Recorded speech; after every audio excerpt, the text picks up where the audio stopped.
Apa arti riba? Arti riba secara bahasa adalah az-ziyadah, tambahan. Apa yang dimaksud dengan riba? Yang dengannya turun ayat-ayat Al-Quran yang melarang perbuatan riba, mengancam orang yang melakukan riba, siksa yang sangat besar dunia dan akhirat yang akan diterima oleh orang-orang yang memakan riba, yang memperlakukan riba, yang mempraktekkan riba, yang menyebarkan riba.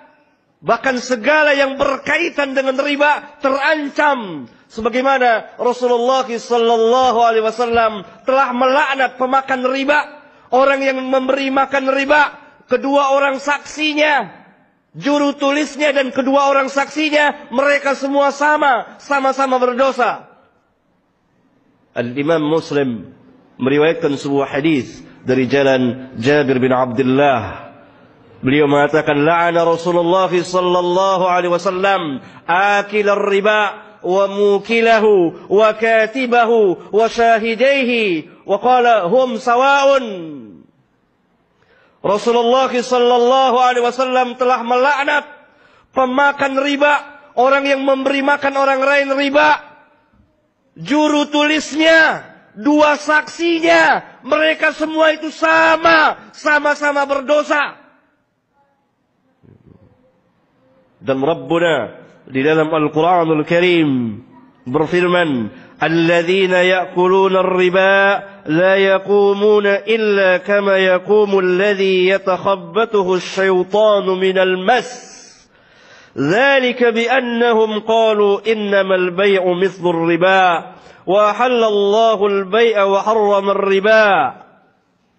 Orang-orang yang memakan riba, mereka tidak bangkit nanti pada hari kiamat kecuali seperti berdirinya orang yang kemasukan syaitan. Yang demikian disebabkan mereka berkata, sesungguhnya jual beli itu seperti riba, padahal Allah telah menghalalkan jual beli dan mengharamkan riba. Dalam ayat yang lain Allah Subhanahu wa taala berfirman kepada kita orang-orang mukmin, ya ayyuhalladzina amanu taqullaha wa dharu ma baqiya minar riba in kuntum tu'minun. In kuntum mu'minin.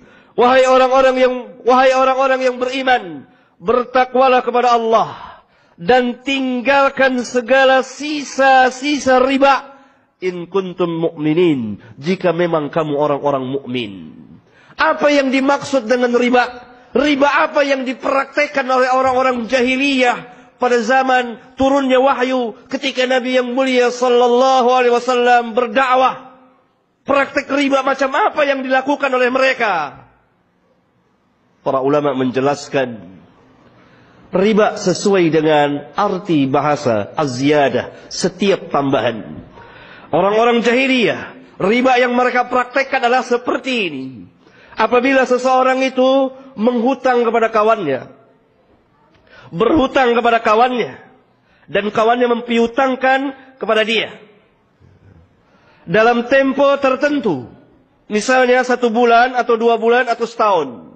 Apabila jatuh temponya, waktunya, dan orang yang berhutang belum mampu membayar, maka yang mempiutangkan berkata kepadanya, aku beri tempo waktu lagi, tetapi dengan memberikan ziyadah tambahan, atau dengan bahasa keseharian kita, ada bunganya. Berarti riba yang dimaksud dalam Al-Quran, yaitu riba an-nasi'ah, riba dalam hutang piutang, pinjam meminjam. Setiap pinjaman yang ada kelebihannya, dengan syarat ada kelebihannya, berapapun besarnya, maka itu riba yang diharamkan dalam Al-Quran dan sunnah Nabi sallallahu alaihi wasallam, yang diharamkan oleh Islam. Setelah kita mengetahui bahwa arti riba yang dipraktekkan oleh orang-orang jahiliyah dalam masalah hutang piutang, setiap hutang ada kelebihan, ada bunganya, maka apa perbedaannya dengan bank-bank yang ada sekarang ini di dunia ini? Aqulu qawli hadza wa astaghfirullah li wa lakum.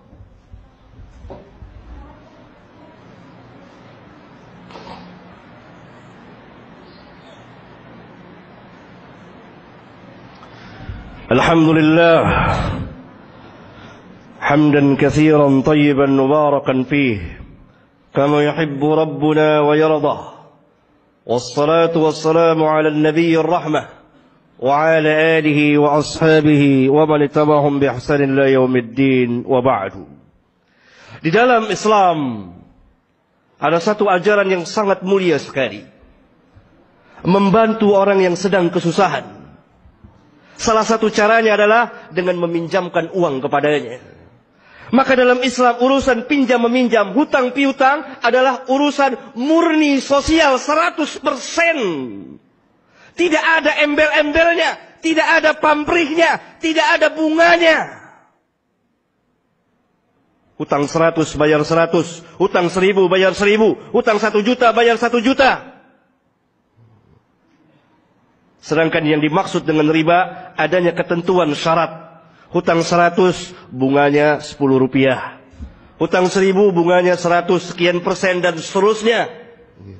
Ini adalah ainur riba, riba 100%. Maka bank-bank yang ada di dunia ini yang mempraktekkan seperti ini tidak syak lagi adalah ini praktek riba yang pernah dikerjakan oleh orang-orang jahiliyah ketika turunnya wahyu Al-Quran, ketika Rasulullah SAW berdakwah kepada mereka.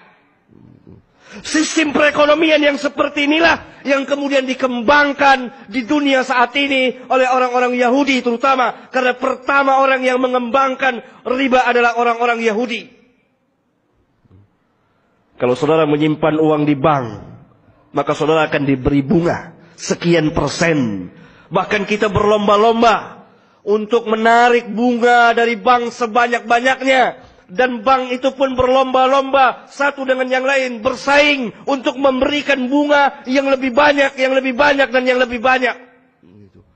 Ini ainur riba, riba murni dan 100%. Kalau kita ambil bunganya, berarti kita makan riba dan terkena ayat yang mulia ini. Dan terlaknat berdasarkan sabda Nabi kita sallallahu alaihi wasallam. Oleh karena itu menyimpan uang di bank dengan mengambil bunganya berarti kita memakan riba. Kalau tidak memakan bunganya berarti kita telah membantu kelangsungan praktek riba jahiliyah. Sedangkan kita tidak boleh membantu sesuatu perbuatan maksiat sebagaimana Rabbuna katakan, wala ta'awanu 'alal itsmi wal 'udwan. Jangan kamu saling tolong-menolong dalam berbuat dosa dan permusuhan. Bank-bank konvensional yang bertebaran di dunia saat ini, para ulama kita telah ijma' mengatakan bahwa ini bank-bank ribawiyah yang diharamkan di dalam Al-Quran dan Sunnah Rasulullah sallallahu alaihi wasallam. Maka hendaklah kaum muslimin berjual beli, berdagang, menegakkan sistem perekonomiannya sesuai dengan syariat Rabbul Alamin. Jangan dia mengikuti cara-cara orang kafir dalam menegakkan sistem perekonomian mereka. Karena tegaknya sistem perekonomian mereka dengan riba, dengan perjudian, dengan penipuan, dengan gharar, dan dengan unsur atau cara pemaksaan atau unsur-unsur pemaksaan. Sehingga terjerat semuanya. Karena itu mereka menguasai perekonomian. Andai kata kaum muslimin memisahkan diri dari mereka, sistemnya berbeda sesuai dengan syariat Allah tabaraka wa ta'ala, pasti perekonomian mereka tidak seperti sekarang ini. Mudah-mudahan khutbah yang singkat ini bermanfaat bagi khatib dan jemaah. Walhamdulillah Rabbil Alamin.